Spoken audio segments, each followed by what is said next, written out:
जय हिंद, नमस्कार। I hope कि आप सब अच्छे होंगे। आज का हमारा टॉपिक है हिंदी में अनेक शब्दों के लिए एक शब्द। यह एग्जाम की दृष्टि से बहुत ही महत्वपूर्ण टॉपिक है, जिस एग्जाम में भी हिंदी आती है।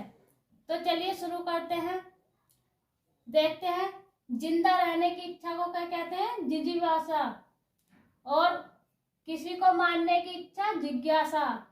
और मरने की इच्छा को कहते हैं मुमुक्षा। मुमुक्षा। और मानने की इच्छा रखने वाले को कहते हैं मुमुक्षु। आगे बात करते हैं यहीं पर, जीतने की इच्छा रख को कहते हैं जिज्ञासु। और मोक्ष की इच्छा रखने वाले को कहते हैं मुमुक्षु। आगे बात करते हैं हम यहीं पर, उत्तर और पश्चिम के बीच की दिशा को कहते हैं वायव्य। और देखते हैं, उत्तर और पूर्व के बीच की दिशा को क्या कहते हैं? ईशान। दक्षिण और पश्चिम के बीच की दिशा को कहते हैं नैऋत्य। आगे बात करते हैं, दक्षिण और पूर्व के बीच की दिशा को कहते हैं आग्नेय।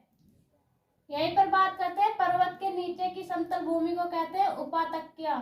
और पर्वत के ऊपर की समतल भूमि को कहते हैं अधापत्यक्या। आगे बात करते हैं, दोपहर के पहले समय को कहते हैं पूर्वाह्न। और दोपहर का समय को कहते हैं मध्याह्न। यहीं पर देख लेते हैं, दोपहर के बाद के समय को कहते हैं अपराह्न। आगे बात करते हैं, रात्रि का पहला पहर प्रदोष कहलाता है। और रात्रि का अर्धरात्रि का समय निशीथ।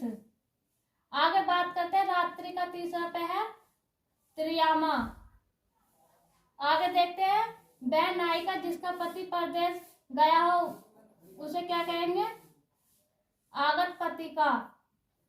और अगला बात करते हैं, वह नायिका जिसका पति परदेश से आने वाला हो तो उसे क्या कहेंगे? आगामी पति का। आगे बात करते हैं यहीं पर, वह नायिका जिसका पति परदेश जाने वाला हो तो उसे क्या कहेंगे? प्रवासी पति का। आगे बात करते हैं, जिसने किसी से ऋण लिया हो तो अधर्मण्य। और जिसने किसी को ऋण दिया हो उत्तरमण्य। आगे बात करते हैं, जिसने ऋण चुका दिया हो तो उऋण। और ऋण न चुकाने वाले को कहते हैं नाहिंद। उम्मीद है कि आपको यह समझ में आया होगा। और आगे देखते हैं, बात करते हैं हम आगे की। जो सब कुछ जानता हो उसे क्या कहते हैं? सर्वज्ञ।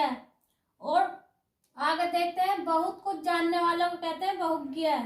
और कम जानने वाले को कहते हैं अल्पज्ञ। यहीं पर बात करते हैं हम आगे की, बहुत सी भाषाओं को जानने वाले को कहते हैं बहुभाषीविद। आगे देखते हैं, जो व्याकरण को जानता है उसे कहते हैं व्याकरण। और देखते हैं आगे, बहुत अधिक बोलने वाले को कहते हैं अधिवक्ता, वाचाल या मुखर। आगे बात करते हैं, जो कम बोलता हो उसे क्या कहते हैं? मितभाषी। जो ना बोलता हो उसे क्या कहते हैं? मूक या गूंगा। जो मीठा बोलता है उसे कहते हैं मृदुभाषी। उत्तराधिकार में प्राप्त संपत्ति को कहते हैं रिक्त। आगे बात करते हैं, बिना पलक झपकाए तो उसे कहते हैं निर्मिक्ष या अपलक। निर्मेक्ष या अपलक। आगे बात करते हैं, जो तत्काल कविता करे उसे कहते हैं आशु कवि। आगे बात करते हैं, तुरंत उत्पन्न होने वाली सूझबूझ को कहते हैं प्रत्यय उत्पन्नमति। आगे बात करते हैं, जिसकी आशा न की गई हो तो उसे क्या कहते हैं? अप्रत्याशित। आगे बात करते हैं, जिसकी आशा की गई हो उसे क्या कहेंगे? आशातीत। आगे बात करते हैं, जिसका उत्तर न दिया गया हो तो उसे क्या कहेंगे? अनुत्तर। आगे बात करते हैं, जो मापा जा सके उसे कहेंगे परिमेय। और जो ना नापा जा सके उसे कहेंगे अपरिमेय। जो अपनी विवाहित पत्नी से उत्पन्न हुआ पुत्र को कहेंगे औरस। और गैर पुरुष से उत्पन्न पुरुष को कहते हैं जारस। इसलिए यहाँ कहा जाता है औरस। और औरस का विलोम जारस होता है और जारस का विलोम औरस होता है। जो स्त्री सूर्य भी ना देख सके उसे क्या कहेंगे? असूर्य पश्या। आगे बात करते हैं, जो परिणाम द्वारा सिद्ध हो सके उसे क्या कहेंगे? अपरिमेय। और जो परिमाण द्वारा सिद्ध हो उसे कहेंगे परिमेय। जो स्त्री के वशीभूत हो उसे क्या कहेंगे? स्त्रैण। आगे बात करते हैं, जिसके पास कुछ ना हो उसे क्या कहेंगे? अकिंचन। जिसका कोई शत्रु ना जन्मा हो उसे क्या कहेंगे? अजात शत्रु। अगर वीडियो अच्छा लगा तो वीडियो को लाइक करें, शेयर करें, चैनल को सब्सक्राइब करें।